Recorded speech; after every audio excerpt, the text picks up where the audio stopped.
Hello everyone, and welcome to day 13 of 30 Whys in 30 Days. I know I'm a little behind posting these, but I am filming them. I just have not had the energy to post them.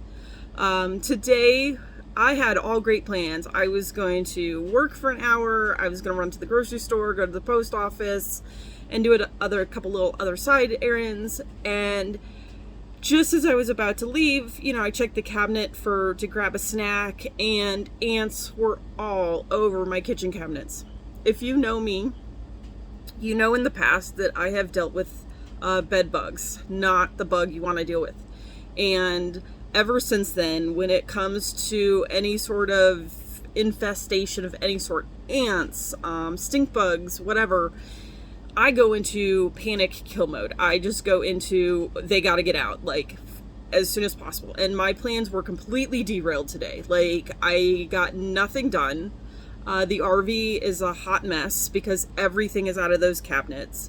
And, I'm thinking, and I'm like, you know what? This is exactly how it feels when a child is diagnosed with cancer. Your life, your plans are completely derailed.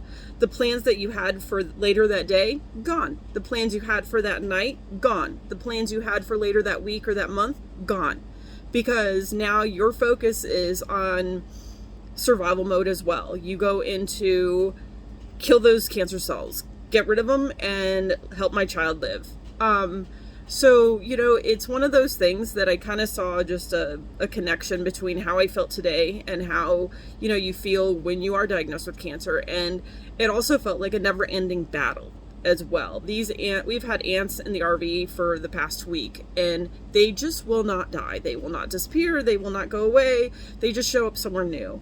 And again, when you're dealing with cancer, it is a long haul battle. It's not a sprint. It is a marathon when you're dealing with cancer. It's something that can take months and years to feel normal again. It can take months and years to get off treatment. And it's just one of these things to just be conscious of. Because again, if you've never been part of the cancer community, if you've never had a friend, a family member diagnosed, you aren't aware of these things. We're often not aware until it happens to us. And one of the reasons I started doing these posts is because it did happen to me. And I want to make sure that no one ever has to feel alone like I did. When I was diagnosed, unfortunately, not a whole lot of people stuck around. Very few, actually. And I didn't really have the support I needed. I didn't have the connections I needed. And I don't fault people for that. We were teenagers at the time, so I will never ever fault any of my classmates for not sticking around. They had their lives to live. They wanted to be normal teenagers, and I don't blame them whatsoever. But in the end, it did hurt me. It did isolate me, and I don't want anyone else ever to feel that way, which is why I want to bring awareness to what goes on in someone's mind and our thoughts when we're diagnosed with cancer, because it is a struggle for the individual, because we're not like the rest of our peers. We're not, going to school like everybody else. We're not getting to participate in the normal activities that our peers are doing. And it can be very frustrating, and it can be very disappointing, and it can get us down. So I just wanted to kind of make what happened to me today, that correlation with how sometimes it feels for cancer patients as well. Just that complete derailing. Especially I know in my family, my dad was always, and still is, a man of routine. He likes his routine.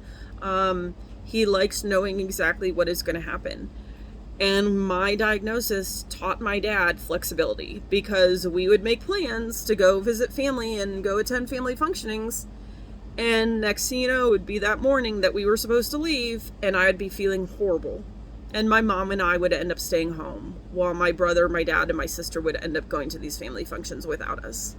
And it wasn't anything that he could do to change that. It wasn't anything I could do to change that, because again, not feeling well is just unfortunately part of the cancer game. So flexibility is the key.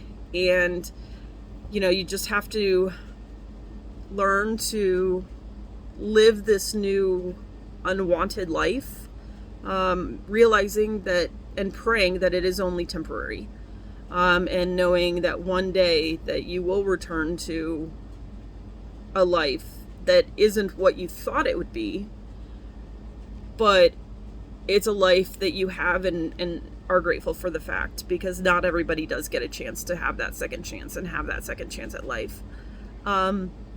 So always remember to love life, live life, and cherish every moment. Bye.